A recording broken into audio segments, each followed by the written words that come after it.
Oke, teman-teman, kita hari ini mau update. Saat ini kita ada di kota Surabaya, Jawa Timur, teman-teman. Nah, mungkin sebelumnya saya ingin membahas bahwa memang kolam ini sebetulnya awal itu sudah ada dan memang dikerjakan oleh kontraktor lain. Dan sekali lagi sebetulnya di sini kita tidak mau ada unsur atau niat apapun, tapi ya intinya kita yuk sama-sama belajar. Saya pun juga sampai sekarang masih belajar. Pada prinsipnya intinya tidak ada yang salah dengan kolam yang lama, tapi memang intinya customer ini kepengen di-upgrade yang lebih bagus dan kepengen yang merawatnya lebih mudah, lebih maintainnya lebih easy juga. Termasuk ada sedikit perubahan di estetikanya. Nanti saya akan tampilin video-video sebelumnya, teman-teman. Jadi seperti inilah. Dan sebetulnya kita ini sebelum memutuskan, saya udah konsultasiin beliau juga. Kebetulan beliau salah satu customer koi di Blaze Koi Center di Surabaya. Hampir 90% ikan beliau dari kita. Maka dari itu memang waktu itu pun saya janji dengan beliau nggak bisa buru-buru. Tapi intinya pas kita ada jadwal dan kita bisa tim ada yang ready, kita pasti akan maksimalkan. Nah, teman-teman, melalui video ini sekali lagi teman-teman bisa lihat perubahannya dari yang kolam lama, baik sistem filtrasinya, penataan medianya, penataan pemipaannya, kemudian kolamnya, airnya, termasuk mungkin di video-video sebelumnya yang saya kepengen bahas. Saya biasanya nggak pernah tunjukin seperti apa sih saya setting final untuk running sebuah kolam. Biasanya bisa dilakukan oleh tim leader dari Blaze ataupun saya sendiri langsung. Jadi sekali lagi mari kita sama-sama ambil sisi-sisi positifnya. Intinya saya pun di sini juga tidak mau mengatakan bahwa oh kolam yang sebelumnya jelek, yang sebelumnya bla bla, enggak. Kita intinya membuat menjadi lebih baik dan lebih maksimal aja. Termasuk nanti ada beberapa tips-tips yang saya mau sharingkan ke teman-teman ya. Sepakat seperti itu ya. Nah, ini susunan media yang sekarang teman-teman. Jadi chamber collecting pertama atau kita sebutnya chamber 1 itu kita fullin dengan sikat brush dengan ada 3 BD stopper plus 1 skimmer stopper. Tujuannya nanti saat big wash besar saya akan jelaskan di akhir. Kemudian chamber collecting kedua ini mekanik juga. Ini namanya jet mat. Dan sekali lagi teman-teman, penyusunan jet mat yang benar ini adalah seperti ini ya teman-teman ya. Disusun berdiri dengan berongga-rongga karena penyusunan jet mat itu ditumpukin tidur dengan berdiri seperti ini, itu seratnya atau SSS-nya itu beda sekali teman-teman. Kemudian chamber ketiga ini top up maksimal, jadi full biocube. Kemarin totalnya kalau nggak salah 18 dus ya untuk 2 chamber ini. Kemudian chamber terakhir 4 ini juga biocube full. Nah, double wall juga sekali lagi teman-teman, penyetengan dari mulai ujung yang sikat brush ini sampai menuju yang terakhir ini harus lebih rendah sampai menuju chamber pompa dan air bersih yang terakhir, seperti itu ya teman-teman ya. Nah, ukurannya berapa Pak lebih rendahnya dan lain-lain, sekali lagi tidak ada baku, tapi intinya yang penting akan terjadi flow atau pergerakan di chamber, sehingga sebetulnya teman-teman kalau melalui video ini kualitas air di media filter yang flow-nya bagus atau yang flow-nya stuck, teman-teman itu bisa kelihatan dari kualitas airnya juga. Nah, diharapkan setelah melalui proses filtrasi 4 chamber itu, kemudian di chamber yang terakhir, pompa bersih ini yang kita bagi menuju ke output waterfall dan arus, ini adalah sudah air bersih, bening, plus sehat yang kembali ke kolam, seperti itu ya. Nah, ini air terjun juga kita rubah, tadinya itu hanya 1 level dan berisik sekali. Ini juga masih cukup berisik karena belum saya setting final ya. Nanti kita akan tunjukin setting finalnya. Nah, kemudian panel-panel kita kumpulin di satu kotak box seperti ini. Ini jadi kalau memang sudah nggak dipakai, kita tutup, beres. Seperti itu ya. Nah, sekarang kita lanjut bagaimana menyeting supaya teman-teman bisa lihat. Ini air terjun ini terlalu kencang sehingga riak airnya ini terlalu bergelombang, mengakibatkan permukaan air kolam ini agak kurang enak untuk nantinya dinikmatin kalau ada ikannya teman-teman. Makanya kita akan setting final dan memang kita terbiasa membuat baik untuk flow pompanya, yang ke arus, ke air terjun, bahkan untuk dripping air, semua itu ada settingannya teman-teman. Nah, ini contoh yang untuk dripping air ini yang otomatis nih, yang biru-biru, yang merah ini manual. Jadi kita udah siapkan resiko terburuknya kalau yang otomatis ini rusak, yang manualnya masih kita bisa jalankan sesuai kebutuhan seperti itu. Nah kemudian ini chamber-chamber backwashnya teman-teman udah kita tandain 1, 2, 3, 4. Nah pipa yang agak berantakan ini sebetulnya pipa untuk menutup skimmer dan BD stopper di sini apabila kita nantinya memerlukan backwash besar. Nah backwash besar itu seperti apa, standarnya Blaze. Teman-teman juga saya yakin di video-video kita sebelumnya kita udah pernah bahas. Oke, nah kita mulai dulu dari chamber 1 ya teman-teman, kita akan setting dulu. Jadi di chamber 1 ini selain mechanical itu ada 2 pipa keluar. Kamu tunjuk yang aku tunjuk ini di shoot. Nah, 2 pipa ini itu adalah booster skimmer yang tujuannya untuk memaksimalkan sedotan dan flow di skimmer supaya nantinya skimmer di kolam ini kebetulan ada 2 itu bisa lebih maksimal. Nah ini kondisi paling pelannya segini, kita akan setting yang intinya yang secukupnya aja. Jadi semuanya itu mesti di ibaratnya diambil yang secukupnya. Nah tuh itu sudah lebih kencang tuh. Oke, nah booster skimmer ini selain dia bisa berfungsi sebagai sedotan untuk skimmernya ini lebih maksimal, dia juga menjadi supply depo atau produksi oksigen yang akan masuk ke chamber 1. Meskipun chamber 1 ini bukan tempat untuk bakteri, tapi untuk kualitas air yang masuk pertama ke chamber 1, dia juga bisa menambah depo atau kadar oksigen di dalam air seperti itu. Nah kita cek dulu sekarang skimmernya. Nih, kencang sekali ya. Ini skimmer 1 seperti ini, sekarang skimmer 2 ya di situ. Karena kolam ini cukup panjang teman-teman, jadi kita ambil 2. Ya, oke. Nah sudah beres. Sekarang kita masuk ke chamber kedua penyetingannya. Chamber kedua ini adalah mekanik juga teman-teman, namanya jetlet. Sudah kesini aja normal kayak apa Noval. Ini kita tidak dengan tim YouTube. Semoga melalui handphone amatir ini teman-teman bisa tetap dapat edukasinya ya. Nah kerannya juga udah kita siapin, kita setting, kita kasih aerasi secukupnya aja. Karena memang ini sebagai mekanik juga bagus. Nah ini kekencangan kalau segini. Tapi juga bisa sebagai tempat tumbuh bakteri positif yang diperlukan untuk habitat kolam ini tadi. Dan ini kita pakai yang import ya. Kualitasnya, sponnya dan perundangannya memang bisa. Nah kurang lebih cukup segini aja nih, sudah biar nah segini aja udah cukup banget ya, nggak usah terlalu kencang sehingga nanti pembagian untuk aerasinya itu kita bisa bagi untuk kebutuhan yang lain. Nah sekarang ke chamber ketiga, YouTube. Ini juga butuh pelan aja teman-teman, yang penting dia ada aerasi pelan aja. Ini coba kalau kita polling ya. Tuh, ini terlalu kencang teman-teman. Nah cukup, kita ambil setengah aja ya settingnya ya. Nah sudah cukup segini, jadi lembut aja teman-teman, lembut aja, tak perlu terlalu banyak-banyak.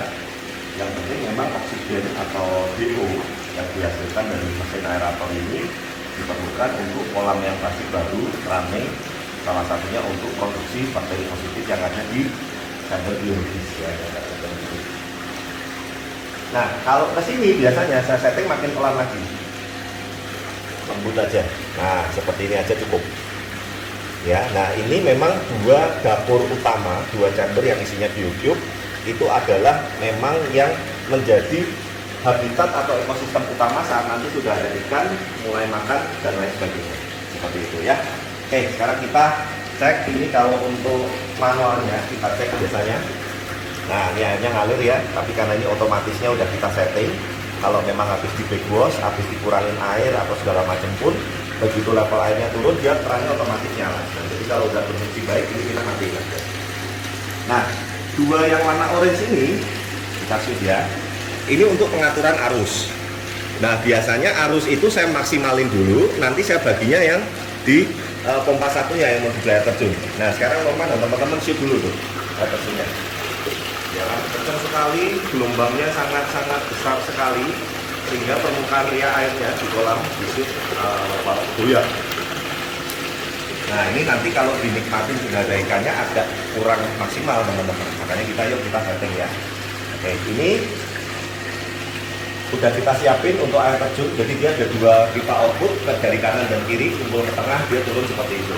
Kita sekarang ke kiri dulu ya.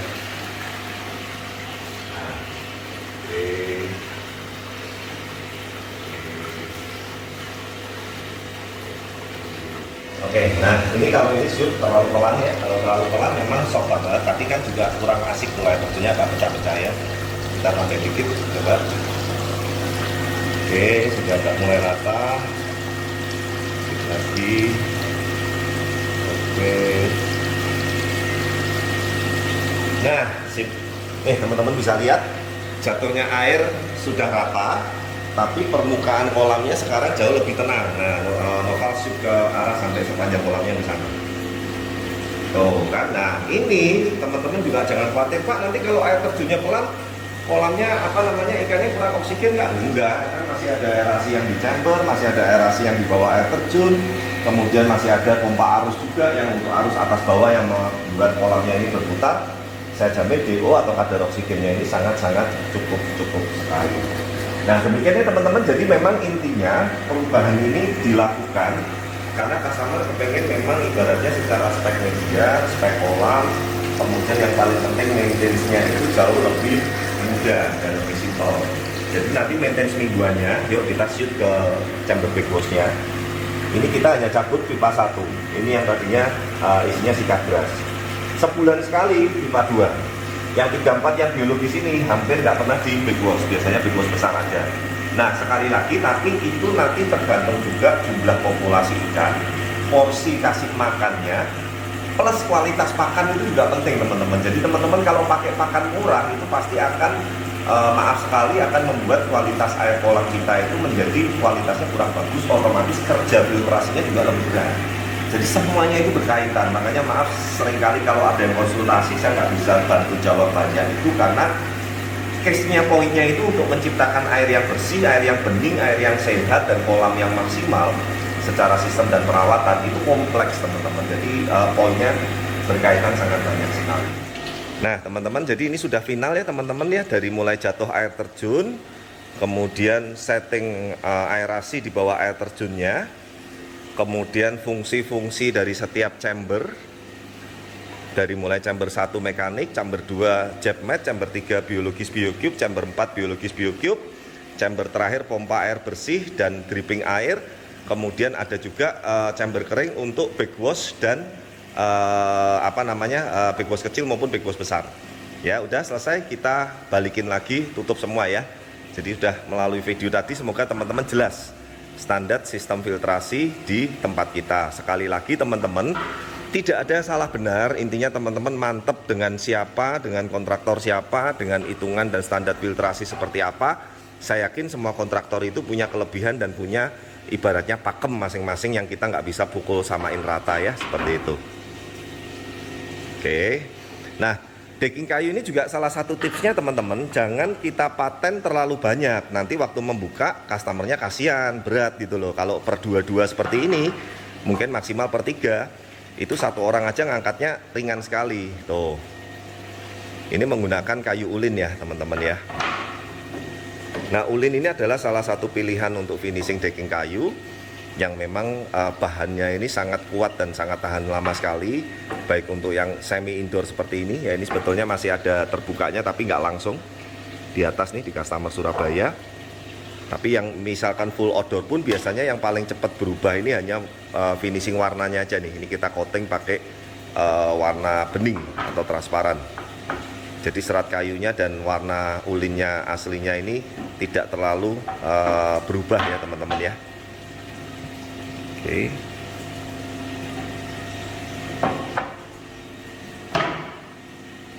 Sip. Seperti itu ya teman-teman. Jadi ini kita balikin semua.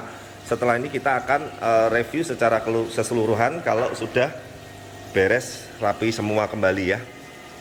Nih ikan-ikannya customer juga sudah siap. Ikan lama sebagian besar dari Bless. Ini sudah kondisi puasa di vet karantina ini dan mulai dikenalin air kolam baru hari ini. Saya sudah instruksi ke customer dan juga sehat-sehat. Mungkin beberapa hari ke depan, 5 hari sampai 7 hari ke depan sudah siap untuk balik ke kolam. Oke teman-teman, sudah kembali semua. Sekarang kita tinggal menunggu proses. Lupa kita masukin bakteri starter dulu ya di sini ya. Jadi sebelum kita nanti menunggu kolam ini mature, ciri-ciri mature itu biasanya nanti sebagian dinding baik di dasar ataupun di pinggir sini kolam ini akan mulai tumbuh lumut. Itu salah satu ciri-ciri kasat mata yang menunjukkan bahwa air ini sudah lebih jadi untuk kolam yang masih baru. Jadi kita ambil bakteri starternya. Nah ini bakteri starter ya, tujuannya untuk merangsang media-media biologis yang masih baru. Nah sebetulnya mau pakai merek apapun teman-teman terserah. Yang penting bentuknya biasanya memang cair. Nah kita tuangkan sebagian di chamber BioCube yang ketiga, setengahnya nanti di BioCube yang satunya nih. Oke.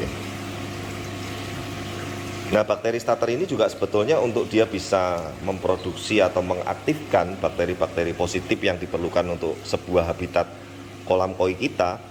Dia juga selain butuh waktu itu sebetulnya butuh ikan koi dan butuh kotoran ikan teman-teman sebagai makanannya.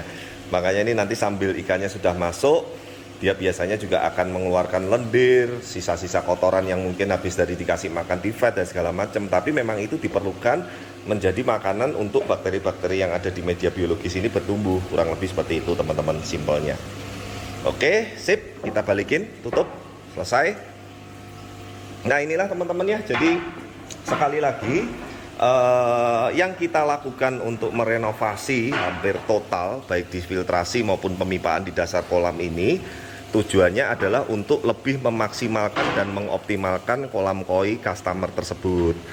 Jadi sekali lagi semoga dengan apa yang saya sharingkan ini teman-teman bisa dapatkan benang merah dan garis besarnya bahwa intinya memang usahakan kunci salah satu paling penting itu di filtrasi teman-teman. Dan kita tidak bisa bilang bahwa oh yang A yang bagus, yang C yang bagus, yang B yang bagus. Ya inilah intinya standar kita seperti ini. Kalau memang teman-teman ada yang cocok, ada yang suka dan bisa dipakai, sharing-sharing dari saya tadi saya juga ikut senang. Tapi kalau yang nggak setuju, nggak suka, ya saya mohon maaf juga. Intinya inilah yang sudah standar kita terapkan dari Blaze Group seperti itu ya. Nah setelah ini kita nanti akan sedikit memberikan estetika di sudut kanan kiri air terjun ini dengan batu-batuan dan batu scape dan ranting scape. Kita nanti lanjut di next video selanjutnya. Oke, nah terima kasih yang sudah menyimak. Jangan lupa dukung terus channel kami, like, comment, subscribe, dan sampai ketemu di video-video berikutnya. Bye.